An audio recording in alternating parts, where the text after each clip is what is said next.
Chicago has a new mayor, Brandon Johnson, taking the oath of office yesterday and laying out his priorities and highlights from that event up in Chicago, where the 57th mayor takes the oath of office, and a big handoff from former mayor Lori Lightfoot in this ongoing saga of the city of Chicago.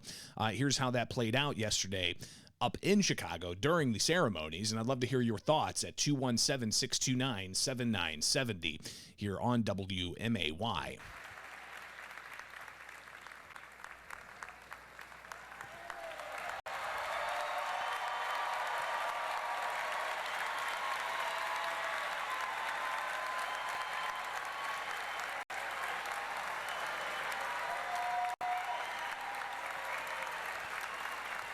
So Brandon Johnson delivering an inaugural speech after the handoff from Chicago Mayor Lori Lightfoot. Here's Brandon Johnson with his speech and some highlights.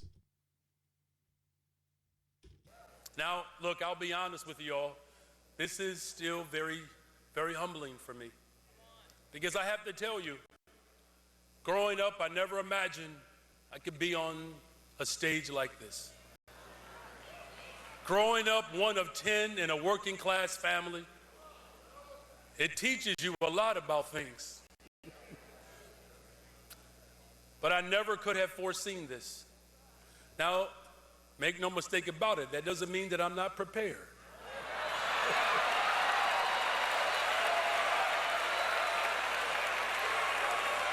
So Johnson went on to talk about a variety of different priorities, but he also talked about the politics and what is seen as division amongst those who question which way is the right way to go for the city of Chicago. I want to be clear about something. Those divisions are real. They are. Many people who love our city deeply have radically different ideas about how to confront the shared challenges that we face. It's true. Y'all know we need revenue. We have a structural deficit. And we have to invest in people. And we have to do that without breaking the backs of working people with fines, fees, and property taxes.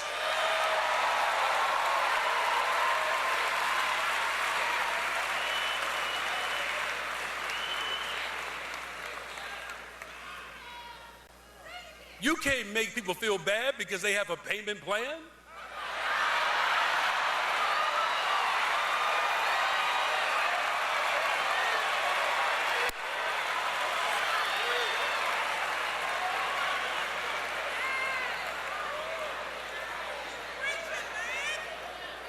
You can't stop someone with a payment plan from becoming mayor of the city of Chicago.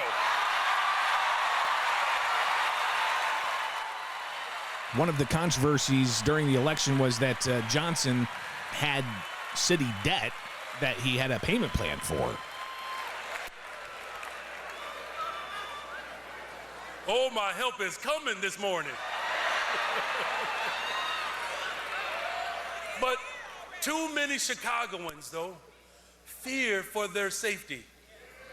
And when they walk down the streets to get groceries or drive to the gas station, because our city's homicide and violent crime rates have consistently outpaced our peer cities. Our public transit is unreliable and unsafe, so much so that many parents refuse to let their children ride, even when the CTA could be the pathway to opportunity and enrichment. Rent in Chicago continues to go up year after year after year, while the development of both affordable and market rate housing stagnates. And as a result, too many in our city go to sleep unhoused, and too few families know the security of owning their own home. So Brandon Johnson laying out his priorities in his inaugural speech yesterday after winning election against Paul Vallis in that runoff after Lori Lightfoot lost a 9-way race in the primary back in February. But Johnson, again, in his inaugural speech, laying out his priorities and how he sees he's going to go about fixing the ills of Chicago. By imagining what is possible, by doing this, we can create a prosperous city which no one is too poor to live in one of the richest cities in one of the wealthiest countries at the richest time in the history of the world. And so that means I'm talking about a Chicago where 65,000 people don't wake up on the streets or in a shelter, where public housing and affordable housing and a pathway to home ownership exists for everyone. I'm talking about a city where it will no longer be the case where every network dollar belonging to a white family, where only 8 cents belongs to a brown family and only 1 cent belongs to a black family. We can do it, Chicago. We can bring Chicago home. My family is living proof of the type of transformation that can happen with real investments. We'll create a Chicago where pathways to college and the high-tech industries and the future exist alongside the pathways to the trades and apprenticeships and the arts, where every young person has a chance to pursue their passion and get a W-2, where business, community, labor, philanthropy work together to connect every young person to an opportunity to fulfill their potential, where we introduce these opportunities to young people as young as 6, 7, and 8 years old and open up their minds to a world that could be. I'm talking about the soul of Chicago. And Johnson went on to talk about early education and jobs in his inaugural speech and how he goes about making that happen. So let's get to work where we double the amount of young people that we hire. Some say that we have to wait 20 years for the efforts to pay dividends. I don't believe that. We can change lives of people in Chicago right now. So let's show our heart is in our young people's education. Let's create a public education system that resources children based on need and not just on numbers, where every single child in every neighborhood, whether they fill out an application or not, whether they are bilingual or not, special needs or not, has access to a world-class education.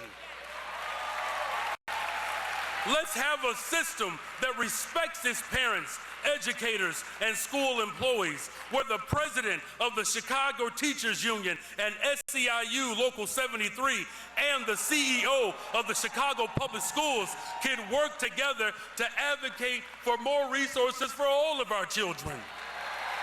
So again, Chicago Mayor Brandon Johnson in his inaugural speech. We'll hear a few more highlights from his speech yesterday in front of a raucous crowd in Chicago, where he laid out his priorities. We'll hear about transportation. We'll hear about mental health. We'll hear about migrants. But we'll also review some of the reaction from Wirepoint's putting out statements, from the Illinois Freedom Caucus putting out statements.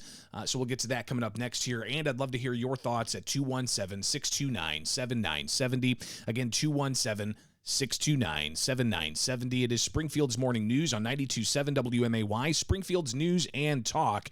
More coming up. Stay tuned. We're hearing some of Brandon Johnson's speech from yesterday, his inauguration in Chicago, where he is the city's 57th mayor after taking the oath of office yesterday. And he laid out a whole bunch of priorities, from housing to education.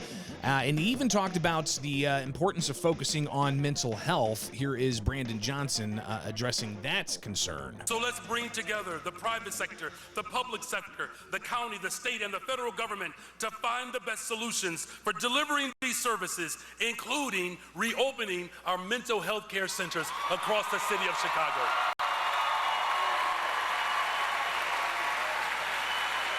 So a rousing applause there at that suggestion, but he also talked about transportation issues.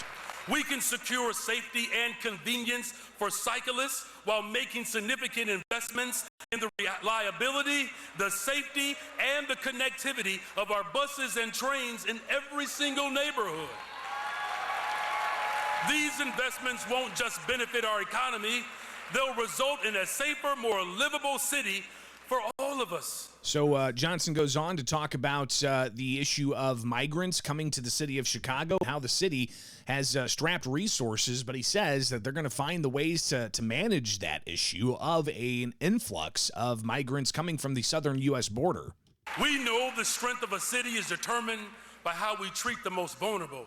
And so we choose to be a strong city. We must reject a zero-sum formulation between investing in those who have been here for decades and supporting those who have been sit here on a bus even this morning. We can do both, Chicago, and we can all thrive together. I stand before you today deeply optimistic about the future, not because I'm ignorant of the challenges, but because I'm deeply aware of our history. From the Great Chicago Fire, to the Red Summer of 2019, to the 1968 riots, to now the aftermath of pandemic and unrest, our city has faced enormous challenges before, and every challenge has also been hidden within it tremendous opportunity. So that idea of with crisis comes opportunity, and obviously it's something that was a mantra from a former Obama official and former Chicago mayor himself, Rahm Emanuel, if you remember that. But in closing, Johnson says he wants to make sure that he's a mayor for all of Chicago. You live in Jefferson Park or Morgan Park or McKinley Park or Gage Park or in Humboldt Park. I'm talking about a revival in the city of Chicago where the soul of Chicago comes alive. A brand new Chicago is in front of us. I can't wait to continue to lead this city towards a future that generations to come will look back and see the soul of Chicago that has made it possible for posterity. Thank you all. My name is Brandon Johnson, and I am the 57th mayor of the city of Chicago. So that's the mayor of Chicago in his inaugural speech yesterday here with Springfield's Morning News on 92.7 WMAY, Springfield's News and Talk. And there was plenty of response to the mayor taking office, including from Wire Points, where they put out a statement saying Brandon Johnson's political talent was on full display as his inaugural address was up in Chicago. And Wire Points saying that his energy was contagious and his tone optimistic as he presented a sweeping vision for the city, promising to find common ground among city aldermen to send resources to struggling communities, to restore safety to the city streets, and to transform Chicago's public school system. Unfortunately, Wirepoint says, the mayor's optimism today didn't match the rhetoric he's used in the past, like advocating for defund the police policies, or expressing his distaste for standardized testing, or blaming corporations for poverty and violence in Chicago. The policies he proposed before and during the mayoral campaign are more extreme versions of the policies that have already left Chicago in crisis. Wirepoints then goes on to talk about what Johnson needs to do. Johnson supported defund the police policies, defending rioting and looting, and recently emboldened criminal behavior during the teenage takeover of the Loop, saying that they were just silly decisions. That's a problem for a city that's led the nation in homicides for 11 years in a row and has an arrest rate of just 5% for major crimes. Major crimes are up 44% this year alone. Johnson was voted into power, Wirepoint says, by the Chicago Teachers Union, the nation's most militant labor organization. He's said that he wants to eliminate testing standards as he's railed against student homework and test prep. That threatens to further derail education in a city where only 6% of CPS black students can do math at grade level and where not a single child is proficient in reading in 22 CPS schools. Citadel, Boeing, Tyson Foods, Walmart, and others have left all Chicago due to crime. taxes and the city's dysfunction, and yet the mayor wants to target corporations for more tax hikes and blames them for poverty and crime in Chicago. So that's Wirepoint's in their statement yesterday in response to Chicago Mayor Brandon Johnson's inaugural address. You also had a response from the Illinois Freedom Caucus, where they laid out their ideas of what the Chicago mayor had to say. And here's some of their statements. We want to believe that Brandon Johnson's era will be a departure from the failed policies of the previous administration that made Chicago a national punchline. Unfortunately, the Freedom Caucus says there's nothing in Johnson's rhetoric that would suggest he's going to usher in a new era of common sense policies in running the city of Chicago. In fact, there is every reason to believe Lori Lightfoot will look like a conservative compared to him. The Freedom Caucus goes on to say on the first day in office, he's doubled down on Chicago being a sanctuary city and has created a deputy mayor position dedicated to eradicate the root cause of crime and violence and advance comprehensive healing-centered approach to community safety. In other words, brace yourself, Chicago, because the crime wave is about to get even bigger, the Freedom Caucus says. The last thing the city of Chicago needs is another left-wing ideologue running the city, but unfortunately for Chicago and for the state of Illinois as a whole, that's exactly what we appear to have in Brandon Johnson. And they closed their statement saying, "Rest in peace, Chicago." So that's some of the reaction from the inaugural address that Brandon Johnson delivered yesterday in Chicago. And obviously a lot of eyes are going to be on Chicago because it's the third largest city in the U.S. and a major economic driver for the state of Illinois. But there's a lot of contention between Chicago and the suburbs and the rest of the state, which is a rural state. So we'll see how this plays out with the city of Chicago moving forward under new leadership of Brandon Johnson.